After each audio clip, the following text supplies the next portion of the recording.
Hello and welcome. Today we have David West on the show. We're going to discuss all the finances, the corruption in the financial industry, like the Fed Reserve Bank wars and stuff like that, with the Rockefellers and Rothschild involvement. Just before we begin, guys, subscribe to my BitChute channel and also to my Telegram channel. I'm banned on YouTube, but do follow me on there because I'm going back also next week on YouTube. David, how are you and what's been happening and what are you going to teach us today? Hey, Nicholas. I'm very well. It was a very exciting time. There's a lot going on. We have, we'll call him President Trump because when you've got soldiers clumped together and turning their backs on Biden, it makes you question whether Biden's really there in the capacity that we think we've been told he's in. And really, you've got to question maybe why that is. What is the history to everything that's led us to a point where we're having to ask questions. In the UK, we're asking questions around why we're having an eat out to help out during a pandemic. There's all sorts of political things being played out. We've got politicians, senators or attorney generals speaking out now about what's going on. And, to me, it all comes down to history. How much history do we have to look at to really understand where we are? And to my understanding, it's quite a lot of history. And that's something I'm quite keen to talk about because you come to the conclusion that, unfortunately, we're a little divided over it. People don't necessarily understand the history because they haven't been taught it. The history books, unfortunately, don't really reflect it to the level of detail that we need to understand it. And there probably are elements of society that are familiar with it. And unfortunately, they're in a position where they can't necessarily talk about it themselves either. And so we're a bit divided. And I'm really quite keen to see whether we can bridge that gap in some way and look at our history in a more sort of clear way that helps us understand where we are. And so I got really excited when I understood from Trump's campaign back in 2016 that there was an issue. He had the slogan, drain the swamp. And that led me to ask, well, what is the swamp? And, it's not a comfortable question to ask. I mean, you have kids, you want them to grow up in a world where it's safe and they can prosper. And so I started to question that. I started looking at the work of Professor Anthony T. Sutton. And for me, his work has been pretty elemental to understanding it. It opens the door to further research. And that's what I've been doing. So just before we get into the nitty gritty of all of this, information, which we're very interested to learn, do you want to tell us a little bit about your background and of course, I was going to ask you how you found all this out and where you got your research from, but you did say that you started digging from the slogan, drain the swamp. Yeah. So my background is technology. I've always been interested in technology. I grew up looking at the future, and that was, as a software developer. So I learned to program, taught myself, went to university, learned about how companies work, how computer technology helps them. And then I got into developing software solutions for those companies. Mm-hmm. And that's led me to finance and building software solutions for financial companies, which has been great. And I've worked with some great people and I continue to work with great people. So, I'm very fortunate and happy to be in that opportunity. But whilst you go through that journey, which has been great, you have a family life, and that's incredibly important as well. And our children have had health issues that I've been looking to investigate. And as a business analyst, I've been expecting to work things out and rely on medical professionals to help us there. And we're very, very fortunate in the UK that we have the NHS, and we've got some fantastic people in it. But you very quickly come to the conclusion that there's issues around the NHS, the politics around it, the policies around it, that aren't right. And so, we've kind of struggled to find solutions to our issues. Mm. And so, that brings you to a natural point where you kind of want to question things, you want answers to things. And, through the political process that I kind of engaged in a little, I came to the conclusion that actually the politicians weren't going to be able to help. And so you come to the conclusion that, fortunately, the government process is broken. Things aren't right there, that they aren't engaging. They aren't giving you the answers. They aren't explaining things. And a lot of that, unfortunately, becomes, you discover is very historical. And so if you come to the conclusion that it didn't break overnight, it's been broken over the decades, well, how is that? Why is that? And so that kind of leads you to question, your understanding of what's going on, what history really is. And, so Professor Anthony Sutton's been great for that. So I started looking at, the first book, I think, was The Best Enemy Money Can Buy, which is basically the US and the Allies supporting the Soviet Union in such a way that it built them up into an enemy. And so, you've got to question, why would you do that? And it would be later on that Anthony C. Sutton discovered the Skull and Bones list and wrote The America's Secret Establishment, which effectively describes how Skull and Bones, or they're also called the Brotherhood of Death, which is actually quite accurate when you look at the journey. I mean, for the Americans, it goes all the way back to the American Civil War.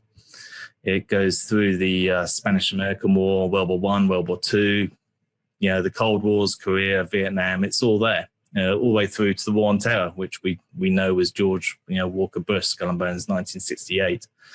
And so it's a little unbelievable to think of it in those terms. But actually, when you start to map out the information, and you can go to a website called www.mindmapchannel.com, and you can use tag words like Federal Reserve or tag words like World War I, World War II, and it'll just list out the biographies, and that's all it is. It's just biographies of individuals that have been named as members of Skull and Bones. I also include Squirrel and Key. There's a few Wolf's Head in there as well, and these are final year fraternities at Yale. And it kind of explains, people are very much, people are looking at Sacha Stone, and he's very vocal about Yale and Harvard, and we're starting to question why is Sacha Stone really talking out about those organizations, those pinnacles of our education establishment? And it's very much in the hands of the fraternities, who have been incredibly influential over the decades of history. And so you'll see those biographies on the website. And what it does is it gives you a sort of a micro level that you can delve down into obituaries if you really want to see it at that level. And it'll give you all the reference information, so you can go off to the New York Times, the Wall Street Journal, whichever website's been referenced, the Yale obituary, and see the underlying information that's supporting what's on the website. Or you can view it at a higher level. It maps into tags like World War I. It rolls up into views of the information like the Federal Reserve. So you can literally go through that and see the connections to the Federal Reserve. And it's a hell of a journey. Yeah. There is so much to it. So you mentioned something very interesting earlier. You mentioned Skull and Bones. Could you please explain who are the members of Skull and Bones, and who exactly are they, and what kind of things do they get up to? So Skull and Bones was established by William Huntington Russell back in 1832, and the co-founder was also Alphonso Taft, who is a Freemason. And Russell's particularly interesting because of his connections to Russell & Co., who were tea merchants, but the real money, I think, really was in opium trading. And so they would have the fast clippers that would cross the Atlantic and ship the opium to the US or elsewhere. And it was incredibly profitable, especially if you were the first ship in. And so actually, when you look at Russell & Co., what you find is that a lot of the presidents, Franklin D. Roosevelt, Calvin Coolidge, a few others, actually have this ancestry that is connected to Russell & Co. Okay, and that's not necessarily to say anything. It's complicated to say whether anything illegal or illegal was going on, because laws changed over time, and so 1 minute it was legal, next minute it wasn't legal, and so it went back and forth. Yeah. So about the what kind of members in the Skull and Bones? I was asking. So that's the type of people. Are they? Yeah, they're the type of people that traffic children as well. Yeah, there's connections, unfortunately. So just to talk about the people, and then we can come on to the children's side of it. Unfortunately, that's there is a kind of there are connections. And so people side of it, the clearest way to start is really from the top down, because people relate to more modern, up-to-date information. And then we can get into the history of it a little more. So people will obviously be familiar with George Walker Bush's Skull and Bones, 1968. And he was also Delta Kappa Epsilon as well. His father was George Herbert Walker Bush, who was Skull and Bones 1948. He was also a Freemason, Bohemian Grove, and Delta Kappa Epsilon. And Delta Kappa Epsilon actually comes up a lot because when you go back to the 1800s, you'll find that a large number of Skull and Bonesmen, of the 15 that were tapped every year, would have been Delta Kappa Epsilon as well. And the other reason that Delta Kappa Epsilon is kind of relevant to George Herbert Walker Bush is because Dan Quayle was Delta Kappa Epsilon as well. The thing probably for people to know, because we're talking a lot about the fraternities, before we go on to sort of a bit more history, is that it was a book written by Albert Clark Stevens called The Encyclopedia of Fraternities, and he documented that in 1899. Okay, so this is before Rockefeller got involved in setting up fraternities like Sigma Pi Phi and some others. And he interviewed 1,000 living members of 600 secret societies. And the book's online. It's referenced in my website, and there's a huge amount of information in there. It's very insightful. But he concluded that, one, people don't necessarily know their history particularly well, and that's, I think, something that we can understand as we go back through it. And two, that Freemasonry is the mother fraternity. Okay, so what we're saying is that there is a close connection between the fraternities in America that are all listed out in the book from Albert Clark Stevens and Freemasonry. So that's why Delta Kappa Epsilon, all that's kind of relevant. It all ties together. And then you've got Prescott Bush, who was the father of George Herbert Walker Bush, the president. Now, Prescott Bush was Skull and Bones. He was Skull and Bones 1917. And he's really relevant for a number of reasons. One, obviously, being the grandfather and father to presidents, but also, unfortunately, he would finance Adolf Hitler through the Union Banking Corporation back in the 30s. And it wasn't just him. It was 3 other Skull and Bonesmen as well. You've got Sedgwick, Skull and Bones 1917. You've got Knight Woolley, Skull and Bones 1917, all the same year. And another one, there's Edward Rowland Howerman, who's the brother of William Averill Howerman. And again, he's Skull and Bones 1917. His brother, William Averill Howerman, was Skull and Bones 1913. He graduated 4 years earlier. And it's all kind of interesting that, actually, because what you find when you look at it, and you can look up those people on mymapchannel.com, you can see their biographies, both visually and textually, so you can search it. And what you find is they all work for William Averill Howerman's company, Brown Howerman Brothers. Okay, which would later go on to merge with the Brown Company as well. And so it all ties together. And William Averill Howerman, unfortunately, in addition to owning Howerman Brothers, he would be the chairman of the Silesian steel production in Poland. And it was that Silesian steel production company that was helping build the Nazi war machine. And in actual fact, they got into accounting trouble with the authorities. And for several years leading up to the Nazi invasion of Poland, they were under investigation by Poland. And, it's argued actually that the false flag attack that led to Germany invading Poland may well have been because that the authorities were about to move in and shut down the plant, which would have, been a problem for the building of tanks and so on for Germany at that time. And so it all kind of ties together. So that's just one line. And I think actually Prescott Bush has a father. This needs a bit more research, but I think it's Samuel Bush. And he was, I think, one of the co-founders of Wolf's Head, which was established in 1884 at Yale University. So, that kind of ties together as well. And he would be on the War Production Board for World War One. And so when you look at the War Production Board, what you find is actually there's a lot of secret society members on it. They're very well connected, these people that you've mentioned, and they have their hands in, their fingers in every pie, So do you want to give us a little bit information about the financial implications, with the First World War, Second World War, and the Federal Reserve and the Titanic that occurred?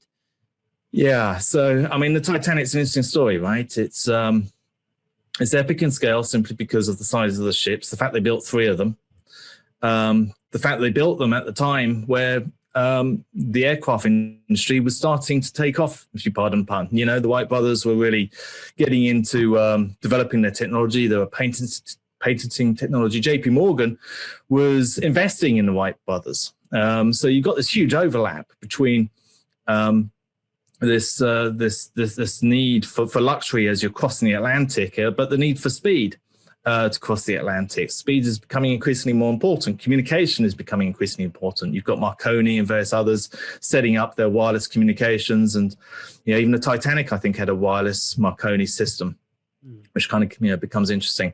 So the timing of all this is kind of really relevant. It's there's a lot going on. If you look at the build-up to World War One, what you see is William Howard Taft, who's a Freemason. He was given the Mason of Light service, I think, a couple of weeks before his inauguration. But his Skull and Bones 1878, okay, and he's the son of Alfonso Taft, who founded Skull and Bones.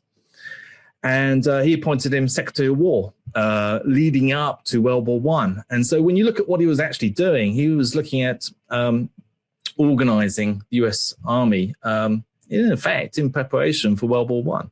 He implemented efficiencies, he made changes. It's quite a few incremental steps. And actually, he's Henry Louis Stimson is a very interesting person to speak about when you go through history. There's lots of touch points there. But going back to the Titanic, so you really get into who was on the Titanic and who wasn't on the Titanic. There were people that didn't get on that ship that had planned to. They changed their travel arrangements at the last minute. At the same time, things are happening around the Federal Reserve. I mean, and they started back in 1907. You had the 1907 financial crash. And when you get into that, what that is JP Morgan spreading rumors about Knickerbocker Trust. The CEO of Knickerbocker Trust, Charles T. Barney, I think he shoots himself. And that's despite him actually not personally losing out during that financial crash. He wasn't personally losing his money.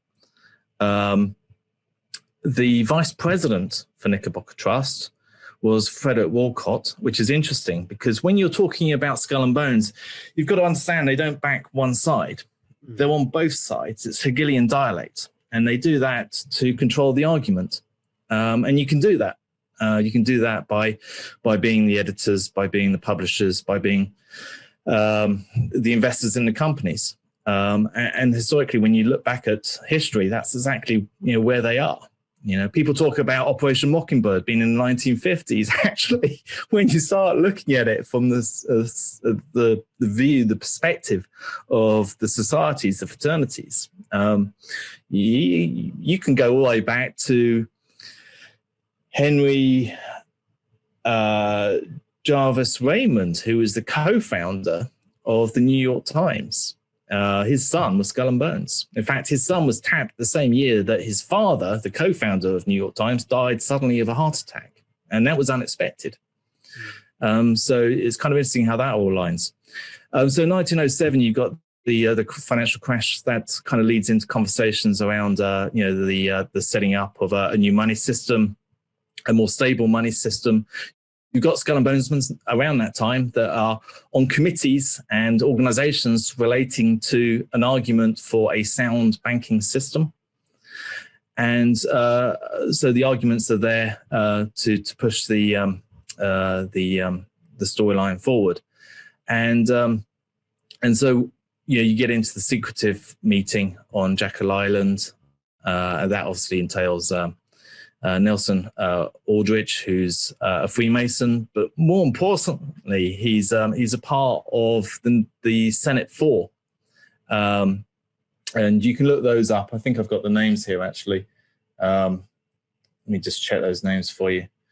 You've got Orville Platt, John Spooner, William Ellison, and Nelson Aldrich, and all four of them are Freemasons, hugely influential in the Senate. And then you've got the Aldrich-Vreeland Act as well. And both Aldrich and Vreeland are part of the Pilgrims. And the Pilgrims is another organization that was set up in 1902 to develop a closer bond between the UK and the US. And so there's lots of synergies there. And in fact, when you go up through the various touch points with key people, you'll find the Pilgrims certainly represented there. And so all this kind of ties into, what is arguably a situation with the Titanic, where it's heading across the Atlantic at full speed. They've appointed Edward the captain to the ship, and that's only, I think, just under a year after he's crashed the sister ship, the Olympia, into HMS Hawke. And he was found at fault for that. So the mother company, White Star Line, was liable for both the damage done to the Olympia and to the HMS Hawke. And they're under a huge amount of pressure around financing the construction of three ships: the Britannica, and Olympia and Titanic. And so all this is happening with it increasingly looking likely that air travel is going to take over. So things aren't looking right there. And then when you get into the story of people not getting on board the ship, when you get into the story of who was actually on the ship, including Jacob Astor, William Stead was on there as well, and that's an interesting name. He was a Freemason. I think about 13 or 14 Freemasons unfortunately died on the ship as well when that went down. About 1,200 people lost their lives. But other important people like or wealthy people like the Strausses, even George Wilder, not sure whether I pronounced that correctly, George Wyden, was on that ship. And he was interesting because his family's owned a huge number of the electric car companies around the US and the tram lines as well. So there's it's like anyone that would be contesting the Federal Reserve or contesting maybe petrol engines, was on that boat at the time. And so when it hit an ice field, and it was known that ice fields were going to be in that area. People talk about an iceberg, but it was expected that ice was in that area because the SS California was nearby. And then you get into the story of, why didn't the SS California go to the aid of the people on the Titanic? The flares were seen. They argued they weren't distress flares, but they were set off in the pattern of a distress. And then unfortunately, I think it was back in 1960, the captain of the SS California, Lord Stanley, died. And unfortunately, in his will was £10.5 million that they couldn't account for. They didn't understand where that money had come from. So there's a question mark around that. Oh, so there's many part of it or something. Well, he didn't go to the aid of the Titanic, and he had an obligation to. There was a boat in distress. I think he argued that he hadn't been told, but the crew did say that they told him. Now, the SS California was owned by J.P. Morgan, and Lord Stanley, when his crew were unable to get jobs because they all lost their jobs. His crew were unable to get jobs after that. But Stanley Lord did get a job, and his job was with a subsidiary of JP Morgan. Mm-hmm.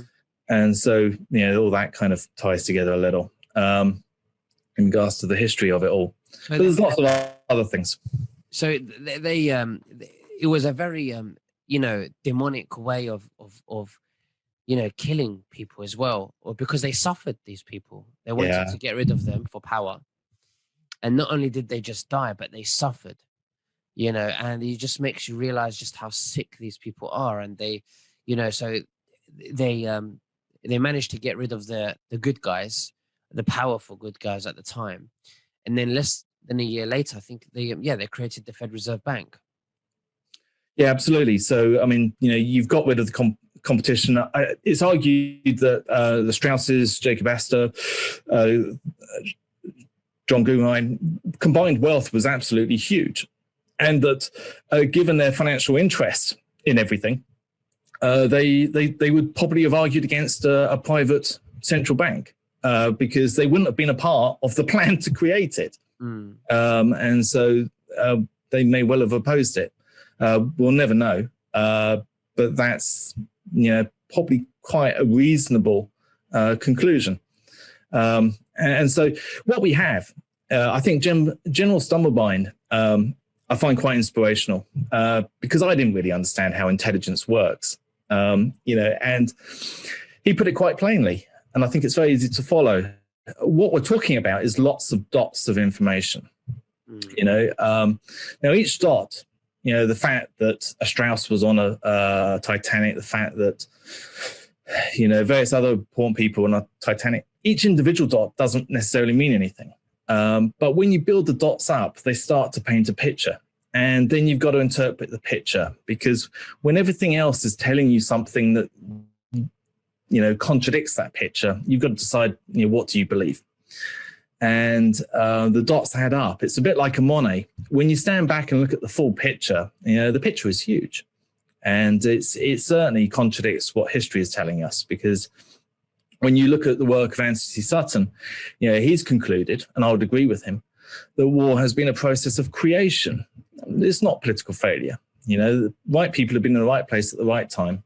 And unfortunately, our history has been corrupted to such an extent that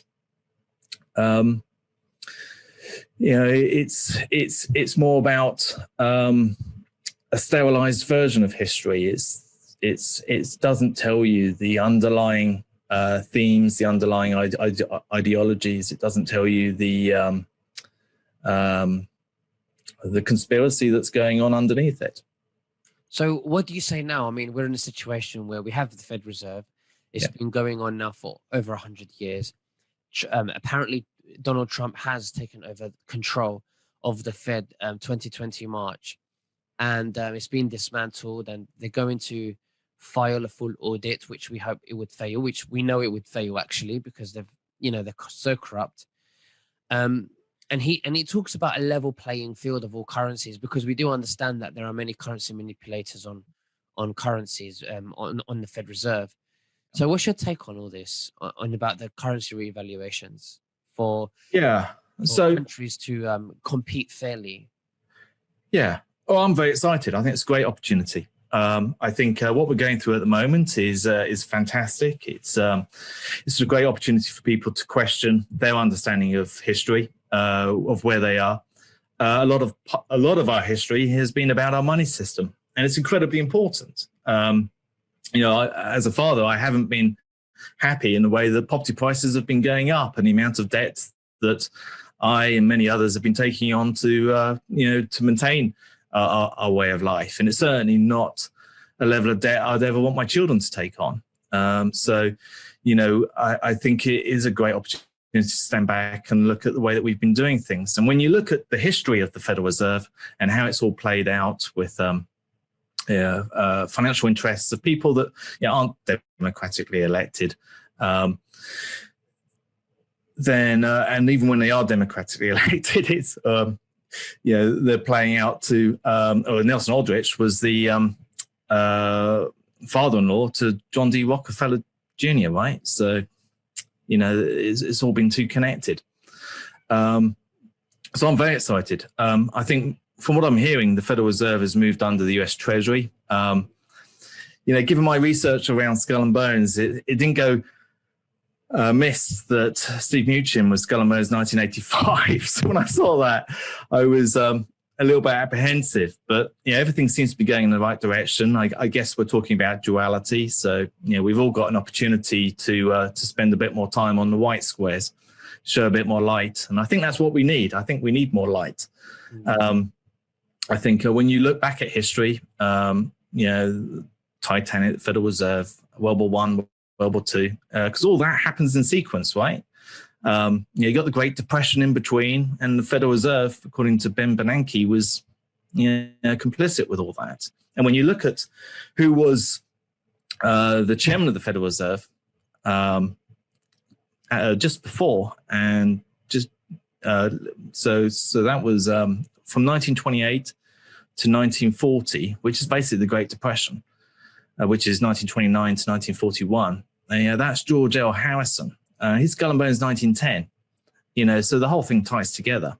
It's a great opportunity for us to kind of draw a line under this history that it doesn't reflect what humanity would want for itself, and maybe to move to a money system that's fairer, more equal. Yeah, we do understand as well the First World War, Second World War, what was created on purpose to bankrupt countries so that they would be forced, and they have no other choice, to borrow money from the Fed Reserve to fund the Fed Reserve. Because I do believe that the First World War wasn't long after the Fed Reserve was created. Well, yeah, exactly. So where you've got a great book to look at is Professor N.C.C. Sutton's Federal Reserve Conspiracy. And you'll find a link to that on the mymapchannel.com website. And that was, they got Woodrow Wilson to sign that bill on the 23rd of December, 1913. And, it was, you can, inside N.C.C. Sutton's book, he describes a process that they went through, which is effectively the bulldozing of the Federal Reserve Act through Congress, to the point that all the questions and issues got pushed to the very end of the process. They all went into a meeting and resolved the issues in ways that we don't understand, because all the issues went away, and then got it signed off. And the US people and the rest of the world woke up the following morning to the Federal Reserve. And of course, the first president of the Federal Reserve is Pierre Jay, and he is Skull and Bones 1892. Okay. Now, when you look at his career, you find actually that he was the bank commissioner during the 1907 crash. So the whole thing ties together. Yeah, exactly. Another one. It's just perfect in a way that's, you can't make this stuff up. No, you can't. It's great. So what do you think about, the quantum financial system? Do you know much about that you could tell us? Yeah, well, I've been very excited by crypto technology. I'm a technologist. I enjoy technology. I've been in finance for many years. I can see the benefits around processing times. People talk about privacy. I think privacy is a challenge, because when you look at our history, what you find is that money's been used in ways that unfortunately corrupt our society. And so maybe we do need more transparency around how money's been used. And so by putting it on a blockchain, you provide the ability to do that. Everything's trackable. And I'm hearing about other advantages around the quantum system that I don't pretend to understand. It gets into areas that I'm not familiar. But I do understand that it will have a better capability of understanding the nature of the transactions, and that I think can only be a good thing. Yeah, absolutely. This is all part of the wealth transfer, when the level playing fields will come, and the cryptocurrencies, the blockchain that will be introduced. What I wanted to tell the listeners, just so that they're aware, because it's so difficult to find and buy currencies now, because the cabal are trying to stop people having access to buy these. Obviously, they're trying to stop the wealth transfer, so it's so difficult to find. There is a place you can buy it from, and it's called nasara.shop, and I will leave the link below in the description. Yeah, so it's just amazing what's going to happen. I mean, Donald Trump said level playing field. I mean, that's huge, right? Yeah, absolutely. It's so important to reset where we are, and it's a spiritual reset as much as it is a financial one. But it's also an opportunity for us to come together, I think, a lot better, in a way that's a lot more transparent as well. I'm very excited. I think it's a great opportunity. I think, I think, like everybody else, at the very beginning, I didn't really know what to make of President Trump. Me too, don't worry. Yeah. So, I mean, but then when you look at the media and, the way they paint pictures, we're probably right to question that. But when you start to learn about the fact that there are a number of generals behind President Trump, historically, they've been incredibly uncomfortable with what's going on. I think when you look back at history, and mymapchannel.com will help you do that, you'll basically come to an understanding as to why it's important that Trump was independent of the political process historically. And, sure, he's had his journey as well. And, it's a colorful, interesting journey. Yeah. But when you look back at history, you find that so many presidents have been assassinated. I've been going back, obviously JFK, which is tragic, and probably one of the best opportunities we've had in the past to try and achieve something similar sooner. But you can go back. You can look at President William McKinley, who was shot twice, and they decided not to take out the final bullet, and they repaired him, sent him home. Now, the doctor responsible for that surgical room was Skull and Bones. All right? And you can go to mymapchannel.com, look up William McKinley, and it'll give you the name of the surgeon who was responsible for that room. He was the deputy assistant surgeon for the expo that William McKinley attended. And, and so you get into the politics of all that. And William McKinley was the president that oversaw the Spanish-American War. And when you get into that, you find that, that was triggered by the USS Maine being blown up. And the USS Maine was ordered by William Collins Whitney, Skull and Bones, 1863. And he ordered a boat that had the crew quarters and the officer quarters at different ends. And you can imagine which end blew up. It was the crew side, although about 75% of the crew on board died. But that was the trigger event for the USS Maine. And it's argued by some people that that was a false flag attack to justify a war on the Spanish.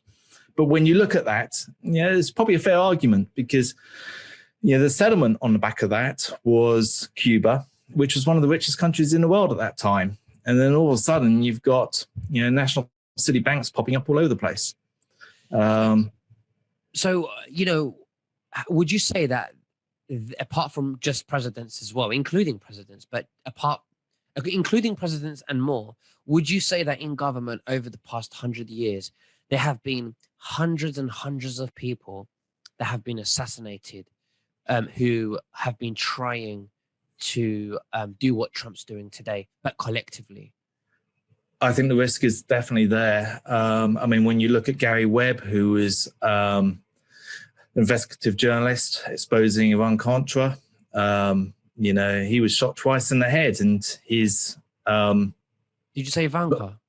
That was Gary Webb, and he was so Gary Webb was investing Iran-Contra, which was the involvement of the CIA in shipping drugs, and the gun deals with Iran, and Gary Webb was shot twice in the head, and the verdict for his suicide was suicide. The verdict for his death was suicide. Yeah. And so the journalist at the autopsy asked how he achieved the second shot. And, right. Yeah. So so it's not right. Yeah. they definitely got that in a twist, didn't they? Yeah. So there's been an awful lot going on, but it's not just. It's not just journalists. It's anyone at the wrong place at the wrong time. So you've got people like the CIA director, Casey. I think he was Knights of Columbus or Knights of Malta. And he was about to give evidence for, again, Iran-Contra. And he had he was about to have he had an operation, but he died from complications from that operation before he could give evidence. So there's lots of things going on. I mean, even Ronald Reagan. Ronald Reagan was Bohemian Grove and honorary Freemason. But it looks like he was trying to build a strong America, and that got him shot by John Hinckley. And the Hinckley family were close to George Herbert Walker Bush, the vice president. So had Ronald Reagan have died, the vice president would have become the president, and he was Skull and Bones, 1948, Freemason, Bohemian Grove, and Delta Kappa Epsilon, right? So, yeah. Well, just to finish off, let me ask you this: what do you think's happening now, and what do you think we may see in the next coming weeks or months? In your opinion and everything that you've researched, your theory? Well, I've come to the conclusion that swamp is actually quite large. And so my hope is that President Trump is safe and well protected. I hope that people start to pay close attention to what's going on. People start to question what's going on and come to their own conclusions. I think it's important to do research at this point. People need to educate themselves. Use mymapchannel.com to help you do that. I really hope we'll get to a point where we can have a discussion about our history and what's happened more recently, so that we can kind of baseline that as our history and move on. I think that would be great. I think that's important. Another interview and go into it even further if you like. We can do it. There's lots. I mean, we haven't even touched on many Vietnam and North Korea, and there's so much to talk about. It's amazing. But that'd be great. I would love to know about Vietnam, because we can go into the currencies with that and how much really they're worth and well, we're going to find out, aren't we? Because there's going to be this if Nazar and Jazar plays out as we hope it will, in whatever names we give it going forward, there's going to be a currency reset between various exchange rates. I think various other bloggers are saying that countries have been disadvantaged by their exchange rates, and so there'll be a normalization of it. All right, what we do is let's set up another interview. It was lovely, David, having you on. It's the first time I've actually met you. You're a lovely guy. Thank you for giving me your time. Is there anything you want to say before our next interview to the listeners? Well, first of all, thank you for having me on, Nicholas. It's been a privilege to be on your channel. Thank you for everything you're doing. I think it's great to have the opportunity and platform to speak with you, especially giving your insight into everything. And, I encourage people to do their own research, think independently, try not to follow the crowd. From what I can tell, unfortunately, we've been following the wrong people for too long. It's time to think independently. Pick people that you resonate with, that you feel something with, and challenge your understanding. All right. Thank you so much, David. And we'll speak very soon. Take care. Very good. Thank you, Nick. Bye-bye.